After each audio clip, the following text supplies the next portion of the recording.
మార్చి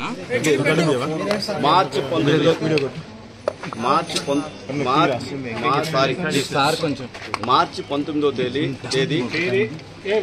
భద్రాచలం అవుతున్నటువంటి లక్ష్మీపురం నుంచి భద్రాచలం లోపలికి ఒక గ్రావెల్ లారీ వస్తుంది. భద్రాచలం పోలీస్ స్టాఫ్ ఆ గ్రావెల్ లారీని ఆపారు.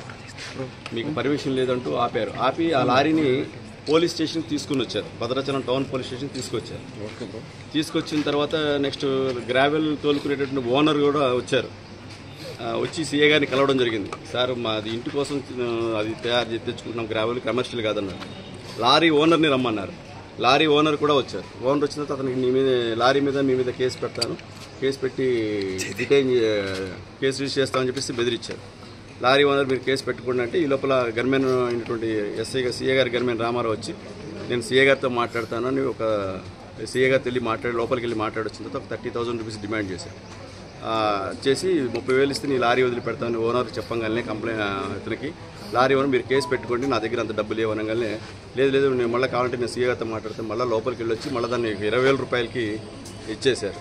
తగ్గించిన తర్వాత 20,000 రూపాయలు నేను ఇప్పుడు కట్టలేను, నా దగ్గర లేదంటే కూడా మీరు ఇప్పుడు కడితే నేను లారీని పంపిస్తాను, లేకుంటే లేదంటే కూడా అతని విధి లేని పరిస్థితిలో నువ్వు ఇప్పుడు ఇమీడియట్గా ఒక నంబర్ ఇస్తుందని ఫోన్పే చేయడం కానీ ఒక ఆ పిఎస్ఓ రామారావే వేరే థర్డ్ పర్సన్ పంపించాడు, కార్తీక్ అనే అతను పంపించాడు. వచ్చిన తర్వాత ఆ కార్తీక్ అనే అకౌంట్కి సీఏ మన రామారావు యొక్క దీని ప్రకారమే 20,000 రూపాయలు ఫోన్పే చేశారు. ఫోన్పే చేసిన కూడా క్లియర్ రికార్డింగ్ ఉంది.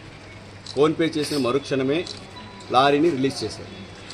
యాక్చువల్గా అది ఇల్లీగల్ ట్రాన్స్పోర్టేషన్ లారీ అయితే వాళ్ళు డిటైన్ చేయాలి, కేసు రిజిస్టర్ చేయాలి, పంచనామా చేయాలి, ప్రొసీజర్ ఫాలో కావాలి.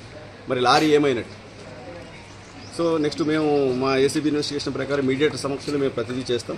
ఈరోజు ముగ్గురిని అప్రహెన్షన్ చేసిన తర్వాత వాళ్ళని అడిగిన తర్వాత రామారావు కానిస్టేబుల్ కూడా నేను 20,000 రూపాయలు సీఏ గారు చెప్తేనే తీసుకున్నానని మా మీడియేటర్స్ ముందు ఓపెన్ ఎవిడెన్స్ చెప్పారు. So this is the fact. Case register చేయలేదు, పైగా ఆ బాధిత దగ్గర నుంచి 20,000 రూపాయలు లంచం డిమాండ్ చేసి ఫోన్పే ద్వారా చేయించుకున్నందుకు ముగ్గురిని మేము అరెస్ట్ చేస్తాం. Thank you.